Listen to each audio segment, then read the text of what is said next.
All right, Foundations crew, today we talked about the press series.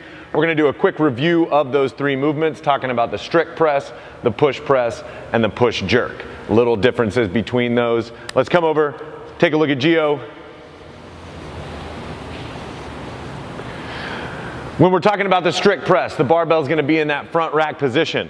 Biggest difference here between the front squat and the push is your hands are gonna need to be gripping onto that bar. So, pressing the bar overhead, you wanna have a full grip for safety's purposes. That's gonna drop his elbows just a little bit, but I wanna make sure that they stay in front of the bar. That's gonna make sure he can engage his back when he drives this bar overhead. Whenever he starts pulling this bar, he's gonna need to pull his chin out of the way. So he's gonna tuck his head back, engage the back muscles, and start pressing that bar in a vertical plane. Now, as he brings the bar back down, he's gonna do it in the reverse motion, keeping that bar as close to his face as possible. Whenever he clears the top of his head, so Gio, give me one more, press that bar overhead. When he clears the top of his head, he's gonna push his head through so that barbell sits right along the top of his spine. Really strong, sturdy position, driving the shoulders up and really pressing through the bar at the top. Now, when we move on to the push press, we're gonna start getting some energy from our legs to help move that bar a little bit quicker. Same grip on the barbell, elbows just in front of the bar, but he's gonna add a dip into this movement. So when he dips down, he's in a good solid position, his knees are tracking outside of his toes, and his spine stays vertical.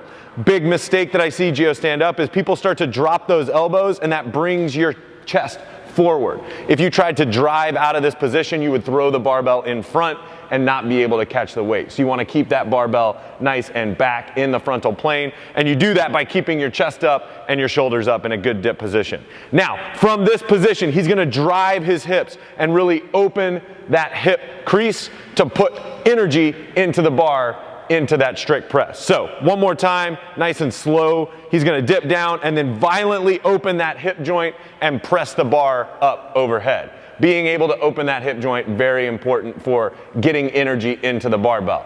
Then we're gonna move on to the push jerk, which is the next stage of this series. Basically, same dip, we're gonna dip down, we're gonna violently explode the hip up, but now we've gotta snap underneath the bar, catch it with locked out arms, and stand up tall. We're trying to turn this arm lift into a leg lift only. So, keeping that chest up, nice strong dip, drive the hips up, explode, and then re-dip underneath the bar. Biggest mistake that I see here is people don't allow themselves to open that hip. Because you're trying to snap back down underneath the bar, you don't allow that hip to fully open. So, make sure that hip always comes to full extension whenever you're doing a jerk. That's a non-extended hip, just trying to pop the bar up and get. Now you aren't gonna get very much energy into the barbell with your legs. So Gio's gonna come up, he's gonna drive that hip and then slam his feet underneath, opening and closing the hip very quick. Always thinking about pressing through the bar. If you follow those tips, you're gonna have an awesome strict press and jerk. All right?